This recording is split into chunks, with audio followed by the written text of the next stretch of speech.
Hi everyone, I'm doing my reflection today for the scriptures. And for the scriptures today, we see how God saves the vulnerable. God helps the vulnerable. In the first reading, we see how there's a life-threatening situation. There's God saying that your life will be taken from you. But because we have the servant's cry, because we say, I've been faithful to you, I have done what is right, God saves in that first reading. And we see that Hezekiah is healed with whatever is available, a fig poultice. And what God does is the impossible. If you see the reversal of the shadow, it's actually God saying that the impossible has been done, your life has been saved. And the psalm today is actually not from the Psalms, it's again from Isaiah, confirming that God is a God of love and compassion.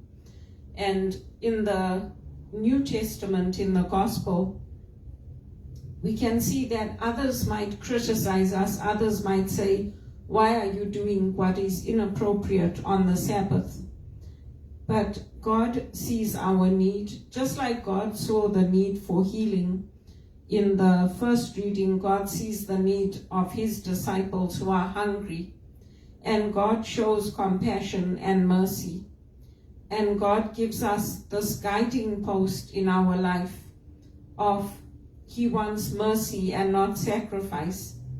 And when we show mercy, when we help the poor, when we feed the hungry, when we clothe the naked, we are doing what God does. We are standing with the vulnerable. And the vulnerable is not somebody far away from you. The vulnerable is me. The vulnerable is the one who has received unexpected news from Teleperformance that you have been terminated. You are no longer a valued employee of ours, and you are being let go, and your final pay will be issued to you, and we do not have a position for you. That's the position of somebody who is completely vulnerable. And so it's not about whether we are going to church so much as we are going to church is important. Yes, we are going to worship God, and that time with God is important. But it's about how are we standing with the vulnerable? How are we walking with the vulnerable? Because that's what God does for us. That's what Jesus did for his disciples. He didn't say, well, the law is that you don't eat on the Sabbath. You don't, even if you're hungry, even if you faint and collapse, even if you're going to die, you just keep that law. That isn't what Jesus does. And so it gives us our guidepost in life. It gives us our way of walking with Jesus. And when we are compassionate with ourselves, when we are kind to ourselves, when we care for our bodies, God also helps us to then in turn care for others and help others and walk with the vulnerable. And to also look at our own lives to see maybe where we are not doing that in the way that we should. Where is it that there might be something that we could do differently? But it's not a harshness. It's not like what was done to the Carmelite sisters in the Republic of France in the Reign of Terror, where they were forced to live basically as lay people. They kept their vows, but they were displaced. They were sent out away from their communal life into the world, and they were executed for their faith because they called them extremists for being good, for feeding the hungry, for clothing the naked, for worshiping Jesus Christ. And isn't that what is happening in our society today? In Canada, churches are getting burnt. People are being arrested and taken to police stations, including me, not for doing anything wrong, for doing what we were told to do. So this is not a story that has ended. with the disciples of Jesus. It's a story that continues in our own lives. And for me, I know that God walks with me in my vulnerability, in my living in fear, in my living in poverty, in my living in vulnerability. God sees the vulnerable. God walks with me. And I'm strengthened by the prayers of those who love me. I'm strengthened by taking care of myself, by praying. But it's not the end of the story. It's a guidepost. It's our way of life. And so we walk with the vulnerable, just as God walks with us. And of course, you would feel that your life has been turned upside down if you, like me, had to go through being made stateless. Because when I was in England, I didn't know what would happen. And the Zimbabwean government was saying they don't want people who are outside to come back.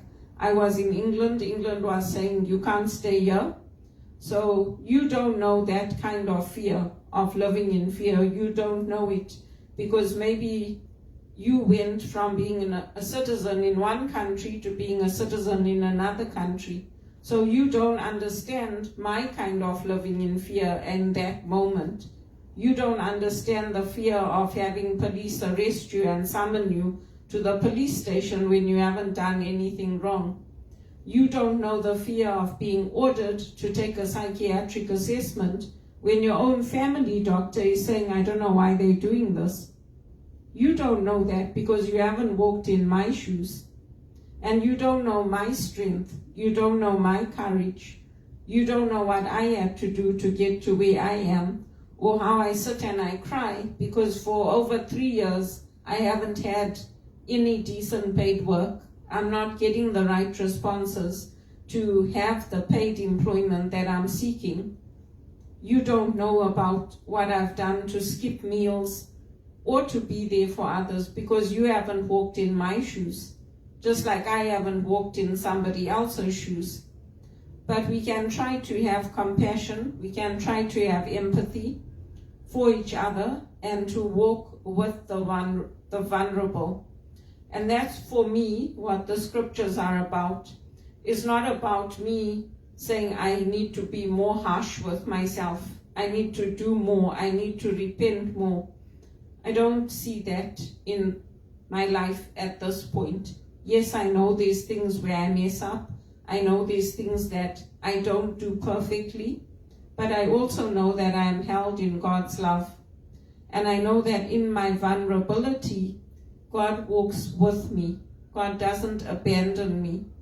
And many times God has saved my life. Times where I thought, I'm not going to come back from it. Not this time. Your blood pressure is too high. It's gone too far. Not this time. It's not going to happen. But God is a God of tenderness, and God is a God of mercy. And He's personified in Jesus. He's personified in the man of Jesus. And so that's what I hold on to in my faith and in my journey for where I am at today.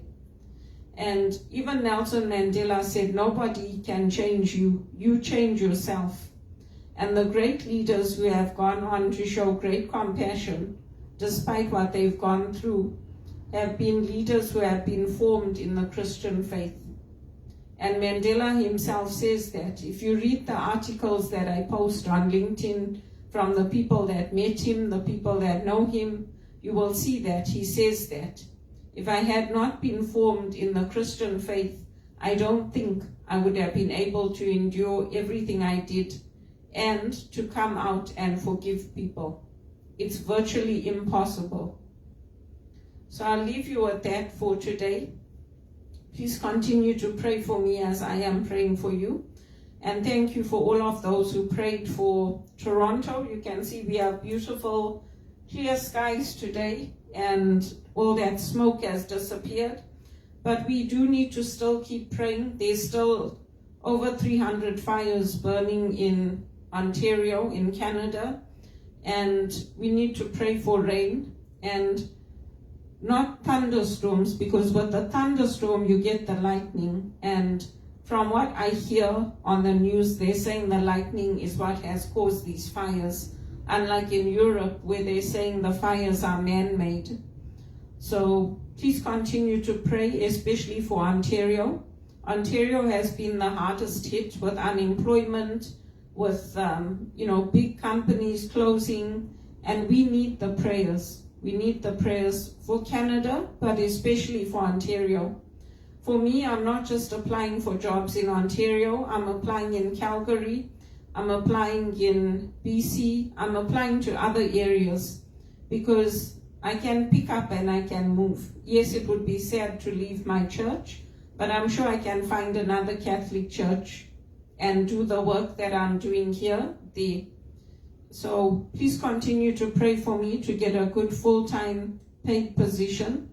And in the meantime, I am applying for contract work as well. So if you hear of anything in your companies, then put my name forward. I did apply to lots of jobs at Ernst Young, at TD, at BMO. They're not even considering me. I'm getting rejections right off the bat for my applications for executive assistant work. I don't know why, because I worked in those companies and I worked as an executive assistant at TD. So I don't know why they're not even looking at my resume. But I'm continuing to apply, and even startups would be good for me. I joined Teleperformance when they were a startup and I stayed there for 8 years. So even a startup where there's an executive assistant role or reception role or even HR director roles. I have the HR director experience from the board work I've done here in Canada, in Toronto. So I'll leave you with that, and thank you for supporting my speaking work and what I'm doing. I do look for sponsors as well. I hope to get some financial security, because it's very hard to live when you have no work. And so my main aim is to try to get paid employment. And again, thank you for those of you following me who prayed for Toronto. I woke up today and I saw beautiful blue skies. So that lifted my spirits immediately, compared to the last 2 days where we had smoke-filled air, and even breathing in, you could taste the smoke and you could smell it. And yeah, I'll just leave you with that. So that's what I wanted to share for today for you, is to remember that God is a compassionate God. Man can be cruel. Man can be difficult. Man beheads. Man puts people on the guillotine. And sometimes innocent people like our Carmelite sisters lose their lives because of that, or people accused falsely lose their lives. And for me, I've lost many years of my life to unemployment. But I trust in the Lord, and I invite you to trust in the Lord, to trust in the compassion and the mercy of our lovely Jesus.